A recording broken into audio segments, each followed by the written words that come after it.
Hey everyone, it's me again, Brittany, and I'm here today to do my November wrap-up. I know, it's super late. I think it's already December 6th. Okay, it's not as late as I thought.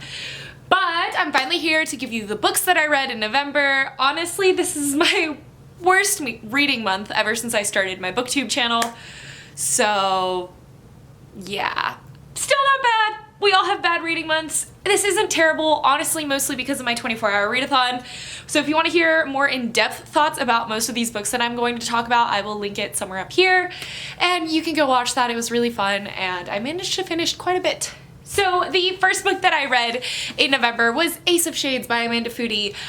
I listened to this on audiobook mostly while I was in Argentina, and I actually did really enjoy this. I think that there's a very intriguing magic system, and I really liked our main character. I think that she was kind of battling with herself. She wanted to be the proper lady that she was being raised to be, but she also kind of had to explore this darker side to herself to find her mother. So basically this takes place in a city of sin called New Rains, and N is this proper lady who is looking for her adoptive mother. She's gone missing, and she had said that if she hadn't been found in 3 months, if she didn't come back in 3 months, that she was dead. So N doesn't want to believe this. She leaves her proper school and goes to New Rains to go try and find her mother, and she gets involved in just so much more. She finds out hidden secrets about her mother, she finds out hidden secrets about herself, and she realizes that the world that she had come up in wasn't exactly the world that she thought she would live in. I don't know if that made any sense, but basically it's really cool. I did really enjoy this. I did give it a 3.5 simply because even though the story was cool and the magic was entertaining, I had a bit of issues with the writing style, and overall I just didn't feel that involved in the story. It might have been just because I was listening to it through audio, but I didn't hate it. I just think that overall the writing style wasn't for me. I am very intrigued though to see the next book. I recently found out I think this is going to be part of a trilogy, so I think it'll be a really cool series, and I'm very intrigued to see what happens next because so much has already happened in this book. So yeah. Oh, part of the writing style, I did mention this in my reading vlog. The thing that really got to me was the fact that when you're listening to audiobooks, it's very easy to kind of tune things out about writing, and that's why it's just more entertaining sometimes to listen to audiobooks of books that you thought you wouldn't enjoy. Which is why it was so surprising when I was listening to the audiobook and I actually noticed 3 separate times that our main character let out a breath that they didn't know they were holding. I know that it's a common expression, but I don't know, I've been very put off by that phrase, and I've noticed it less and less in young adults, so noticing it 3 times in one book was definitely one of the reasons why I lowered my rating. The next 5 books that I read during this month were during my 24-hour readathon, so I'm just gonna go over them very quickly because I'm sure if you've already watched that video, then you've heard me talk about them enough. That's gonna be Vicious by V.E. Schwab. I gave this book 5 stars. I was so pleasantly surprised with how much I ended up liking it. The first half of the book was simply okay. It was doing a lot of setting up for the story, and I just wasn't that immersed or anything like that. I did have a few issues. I've mentioned this, and a lot of people told me down below that they didn't really have a problem with it and they have dealt with things like this, but personally I just felt like it was maybe a little bit too much at times. But suicide is talked about quite a bit in this book, not in the sense that like they literally want to kill themselves over depression or anything like that. It's just the fact that the plot of the story kind of hangs on the fact that they have to kill themselves, and so it's discussed a lot, and it was a little uncomfortable at times in my opinion. If you haven't heard a summary for this yet, I will give you one right now. It is about 2 roommates, Eli and Victor, and they are studying EOs, which are extraordinaries. They're trying to figure out what really makes an extraordinary, if they are real, and they finally decide that the way that extraordinaries happen is that they have near-death experiences in which they actually die, but they come back to life. And their powers are dependent upon how they come back to life and what they're feeling when they want to come back to life. So Eli and Victor decide to take this upon themselves and try to become EOs. Shenanigans ensue, and somehow Victor ends up in prison and Eli is just strutting about. And Victor escapes prison, and we kind of start the story from there. Their roommate story is told mostly in flashbacks, which I actually really enjoyed. I'm normally not a big fan of flashbacks, but I think the way that it was done in this was very entertaining, and it gave you a really good background on things. I love our crew, our cast of characters. I think they're all very well done, and I just really love the use of their powers in this. They're so different, and I had a really good time from a psychological standpoint trying to diagnose what Eli and Victor had. That was just my little entertaining factor in this. I have no idea if I'm correct, but I had a really good time doing that, so yeah. The next book I finished during my readathon was A Conjuring of Light, also by V.E. Schwab. This is the last book in the A Darker Shade of Magic trilogy. I have said this summary about a million times, so I'm really not going to say much. Just know though that I gave this a 4 stars. I think it's 4. I might have given it like a 4.5. Actually, yeah.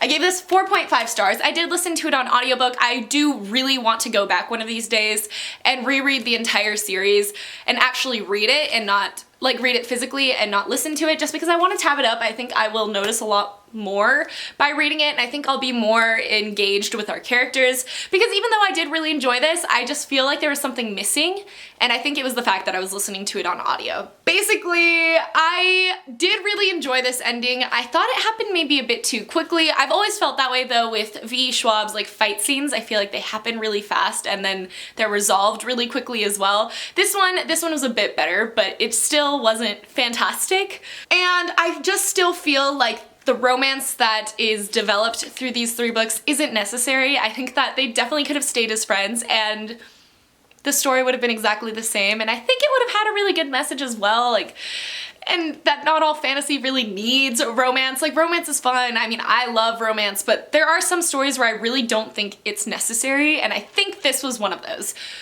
Which is why it wasn't a full 5 stars to me. But it was a fantastic story. I really love the magic. I love this world. I love Lila Bard. And I love Holland. After this book, I truly love Holland. I've always kind of felt that he was like misunderstood throughout all of the books, but this one, I love him. So yeah. After that, I read Fairy Tale Volume 3 by Hiro Mishima. I'm holding it backwards. After that, I read Fairy Tale Volume 3 by Hiro Mishima. I actually had such a good time reading this. I gave it a 4 stars, and it was so fun. I'm really enjoying this. The more I read these, the more involved in the story I am. That's definitely always a thing that I have with manga though, that like through the first like 5 or so, I'm still kind of bored, still waiting to see how the story plays out, still waiting to feel a connection to the characters. It just takes me a while to really fall in love with manga, and I think it's definitely just the way that like there isn't a lot of story that can be told in this like chunk of a book. So it makes sense that it takes me so long to get into them, because let's say like 5 of these are probably like 1 novel, you know, so it makes sense. But I am really enjoying this. I love the magic. I keep saying that about all these books, but like it's just, I've just been having a lot of fun looking at different sorts of magic systems and different ways that authors put magic in their stories, but this one in particular kind of feels like a video game at times. They talk a lot about like the styles of magic and what you can do with your magic and how each wizard has their own magic, and they also even talk about like hit ratios at some points, like, oh, he took damage, da da da da da, and it's just kind of funny because that's not something that I had noticed when I read his previous series, Rave Master, but it is one that I noticed in this one. So yeah, basically Fairy Tale takes place in this fantastical world where there are wizard guilds that basically protect you, but there can also be dark guilds, and that is something that's already been explored in the past 2 books. We also follow just some of the youngest characters in one of the best guilds in the entire world, and it's just a lot of fun to see. I love following very like OP characters. That's one of like my things. I love reading from the perspective of someone that has insane amounts of power, like more than the average bear.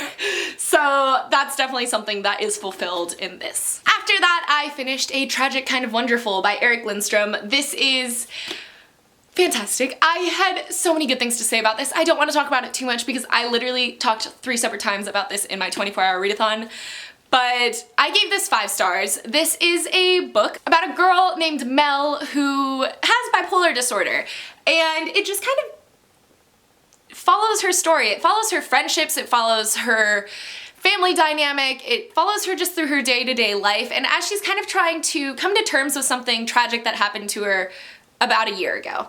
And she's still dealing with it, and she's dealing with her bipolar disorder after she got diagnosed with it, but it shows a lot of really healthy like coping mechanisms. It shows therapy, it shows medication. It's just, I think it's very well done, and I think it's just a nice exploration of a person that happens to have a mental illness, but the mental illness is kind of secondary. Like, this is something that the story deals with, but don't expect it to be entirely about bipolar disorder. I said this in my 24-hour readathon, but I like the fact that it wasn't entirely about bipolar disorder, because a person that has a mental illness isn't just their mental illness. They are many other things, and sometimes their mental illness never even comes into play in their day-to-day life. Occasionally it does, and that is definitely something that I think this book succeeds at. So obviously I don't have bipolar disorder, so I can't really speak for the representation, but I think that it was very respectful in the way that it was done, and yeah. So 5 stars. And the last book that I finished this month was Queens of Fenburn by Kendara Blake. I gave this 4 stars. I did really enjoy this. This is a novella that explores, in the first half, our 3 queens that we follow in Three Dark Crowns, Arsinoe, Mirabella, and Catherine, when they are children, and all the way up until the first events in Three Dark Crowns, which is a really nice backstory to know just like how they were, and I think it was kind of fun to learn about them before the competition that's taking place in Three Dark Crowns. If you don't know, Three Dark Crowns has to do with 3 queens, a poisoner queen, a naturalist queen, and an elemental queen, as they have to kind of battle each other and kill each other to become the one true queen of their queendom. And it's very dark and gritty, and obviously it's sisters trying to murder each other, but this follows them before any of that, before they even knew about this competition, and it's very heartwarming and interesting to see how different they are after being separated for so long, because they were only together for their first 6 years of life until they are separated. And the second half of the story was, stop running into my tripod. The second half of the story had to do with the Oracle Queen, long since dead. I think it's like 500 years in the past, and it is so fascinating. She is the last Oracle Queen that the queendom allows, and that's kind of discussed in the first book, just that Oracle Queens are drowned at birth because of this one Oracle Queen. They say they are unstable, and it was so fascinating to see her story and her side of the story, and just things were not as they seemed, and it's just very intriguing. I feel like it has to go into the plot later on about just the necessity maybe of oracles, and the fact that them being drowned is maybe not right. You want so much love right now. But yeah, so I really enjoyed it. I thought it was heart-wrenching. I thought it was dramatic. I loved the Oracle Queen story. I think that hers was very entertaining. The first half I was kind of bored with. It was fun and it was cute, but it was really the Oracle Queen story that bumped this up to a 4 stars. Honestly, her story alone probably would have been 5 stars, just because I have so many questions now. So yeah, T'Challa. Alright, yeah, those are the 6 books that I read this month. I actually feel like I had a good reading month because I just loved those last books that I read so much. I really enjoyed my reading experience with them, and I felt so immersed in the stories. So yeah, even if I didn't read that much, I have high hopes for December, even though I haven't finished a book yet, but you know, whatever. So yeah, I really hope you guys enjoyed this wrap up. Let me know if you've read any of the books that I mentioned, and yeah, I make videos Mondays, Wednesdays, and Fridays most of the time, and I will see you in my next one. Bye!